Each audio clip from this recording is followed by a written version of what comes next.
కొడాలి నాని మాటలను మనం విశ్వాసంలో తీసుకుంటే ఎలా సార్ మేడం? ఆయన మంత్రిగానే ఏమి ఎలగబెట్టాడో మనకు తెలుసు. ఇక మళ్ళీ కొడాలి నానిని గురించి ఎంత తక్కువగా మాట్లాడుకుంటే అంత ఇది. ఎందుకంటే మనిషికి బుర్ర లేదు. జగన్మోహన్ రెడ్డి బుర్రను ఆఫర్ చేస్తాడు, ఇక్కడ పెట్టుకుంటాడు, వాడు మాట్లాడతాడు. అతన్ని మీరు ఎందుకు ఒక మనిషిగా గుర్తిస్తున్నారో నాకైతే అర్థం కాదు.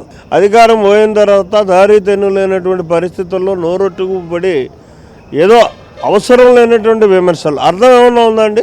ప్రైమ్ మినిస్టర్ ఆఫ్ ఇండియా వస్తే ఎవరు నీ నాయకుడు వెళ్ళి కాళ్ళు పెట్టుకుని ఇవాళ దాకా కూడా కాళ్ళు పెట్టుకుని అతను బయట ఉన్నాడు. మీ నాయకుడికి బెయిల్ కొనసాగుతుంది అనుకుంటే ఇది నా పర్సనల్ అభిప్రాయం.